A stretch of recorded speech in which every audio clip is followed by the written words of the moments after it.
Hi everyone and welcome to this my video on the laws of logarithms. Who would have thought? Laws of indices, now there's laws of logarithms.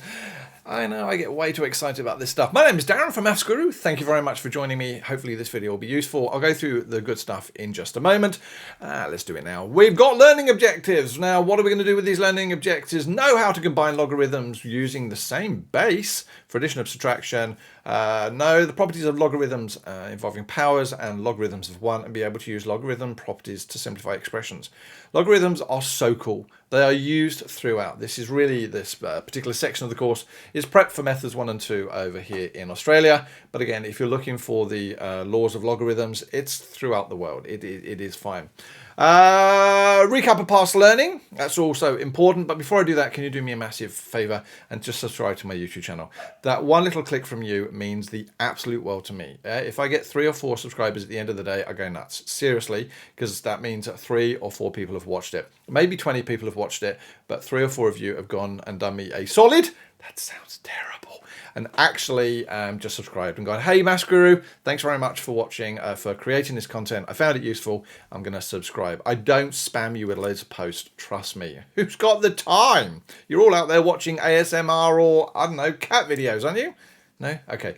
Right. So recap of past learning. This is what we got to at the end of last time. We said that if we had something of this format here, so if we had something like, I don't know, 10 to the power of 4 equals 10,000, we can write that in a different form using logs, right? So we said this was my base. So we had log base 10 of this value here, 10,000 became equal to the power. It was just a way of us writing bigger numbers as smaller numbers, yeah? Now, obviously, we're going to end up, because it's an algebra-based course, needing to do algebraic manipulations and all that type of rubbish as well. So let's have a look at that. So first things first, I'm going to show you how the logarithm laws are created. He said I'm going to do it once and this video will be here forever. It's quite funky because it builds on the stuff we've done before. So do you remember we have our indices laws? Yeah. So where we have a to the power of m times a to the power of n equals a to the power of n plus n. That's the sort of mathematical way of writing it. You know that when you multiply numbers of the same base, you add the powers. That's really what that is saying. But we now have an interesting way of writing things, you know, for powers. So let's say, let's just choose x is equal to a to the power of m.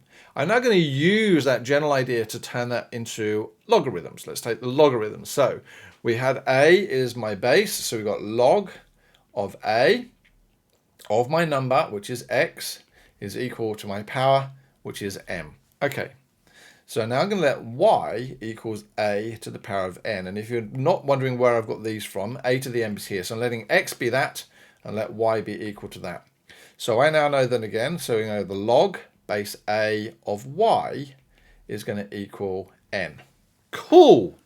Right. Oh, hold on a moment. I've got something else here. I've got this m plus n business.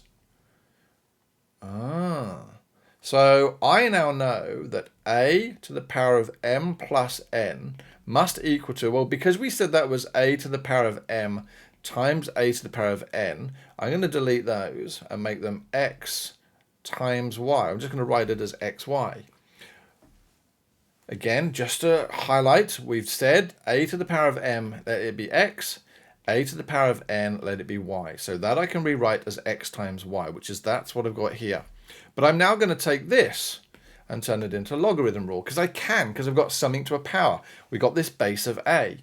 So I have the log base a of xy is equal to m plus n. Hold on a moment. I know that m is equal to log ax.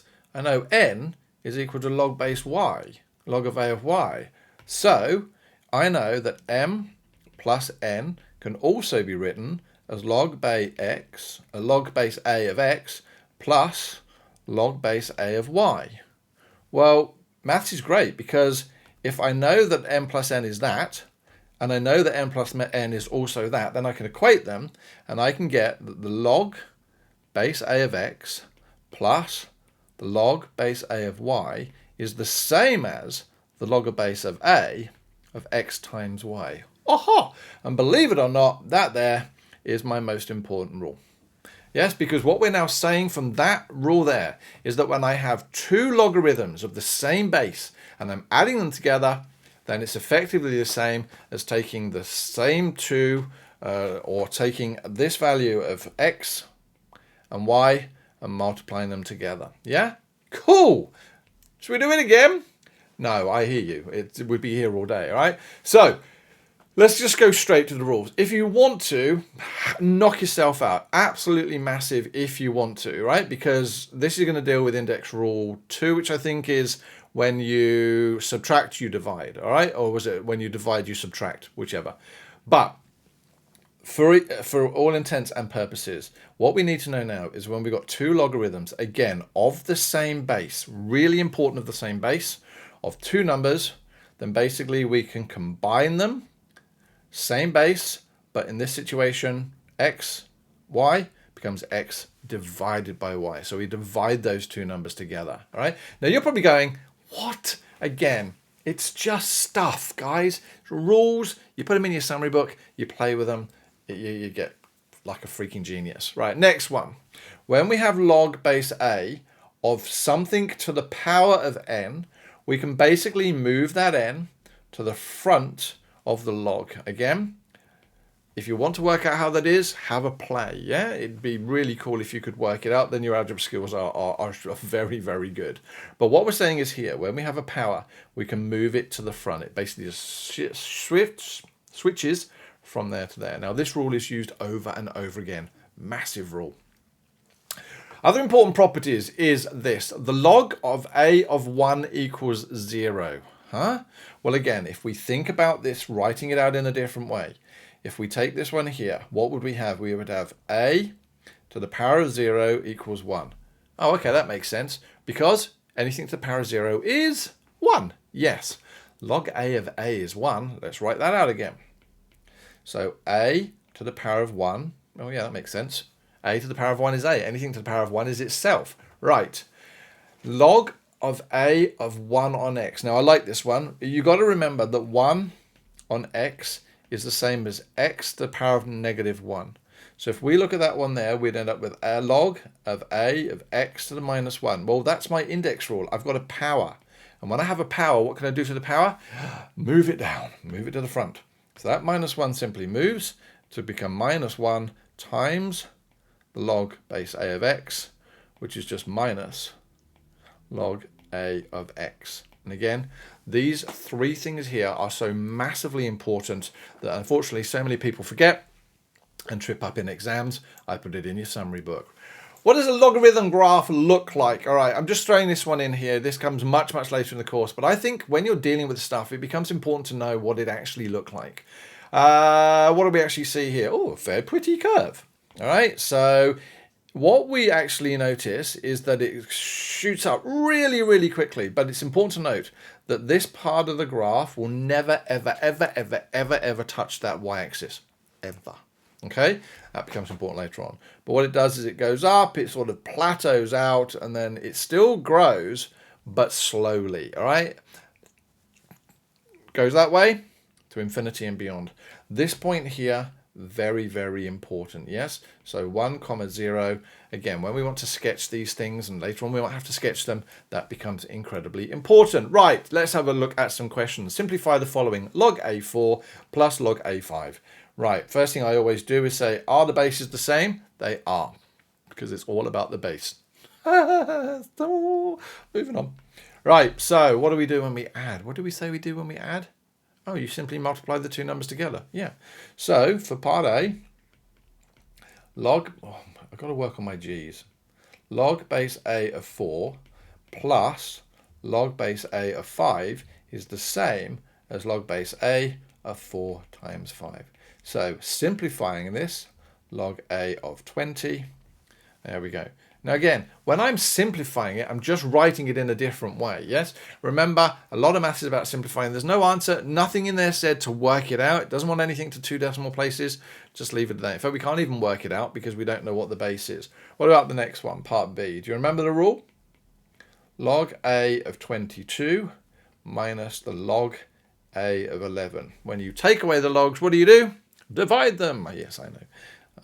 It's going to be the log base a of 22 divided by 11, which gives me the log base a of 2. What about C? 3 log a2. Well, I tried to trick us because what we've done one way, we can do the other way.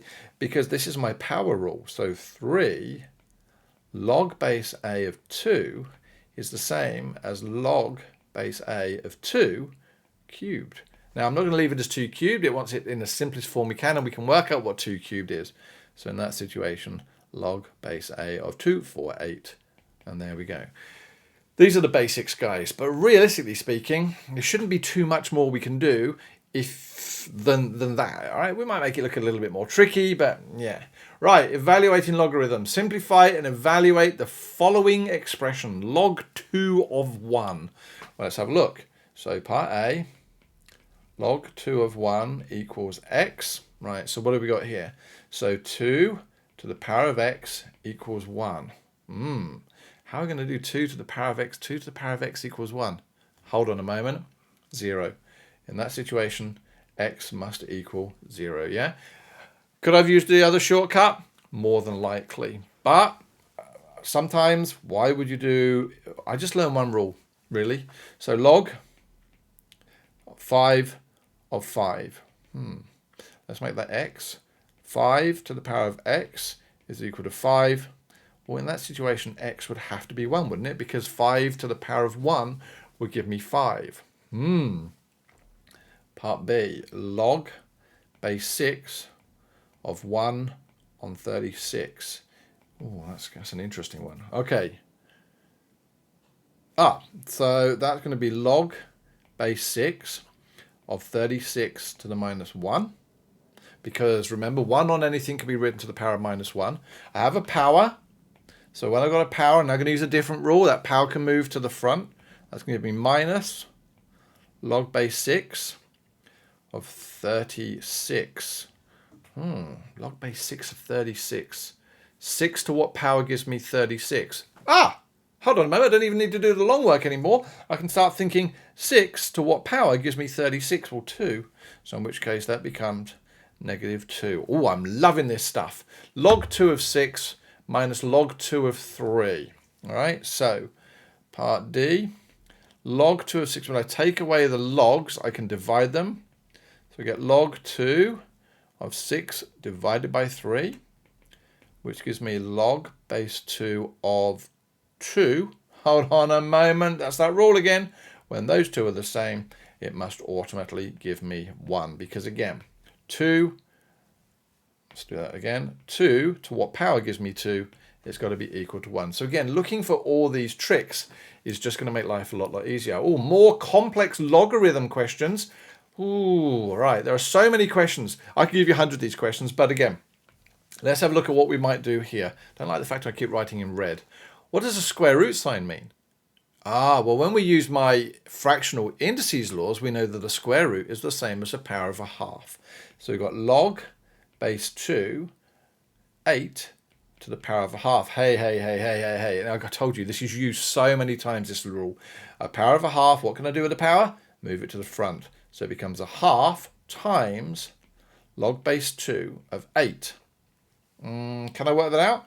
2 to what power is 8? 2, 4, 8.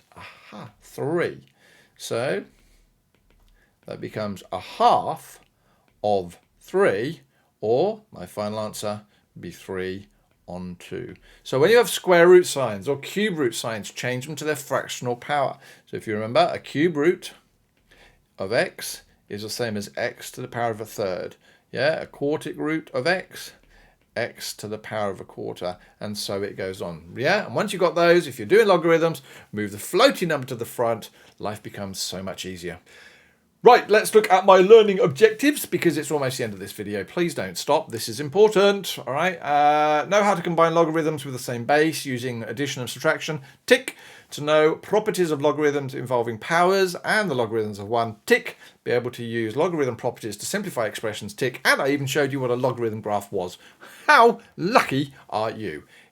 Said no one. Right, thanks very much for watching. Subscribe to my YouTube channel if you can. Tell your mates about this video resource. It is there for everyone out there to actually be able to use. Tell your teachers. Hopefully they might also start to use mathsguru.com. What am I talking about? Yep, my little corner of the interweb, which, as I've told you a number of times, is there for you to download notes. There are more videos coming in this series. How do I know that? Because I'm about to record them. So hopefully I'll see you in that one. If not, you take care and stay safe. Bye-bye.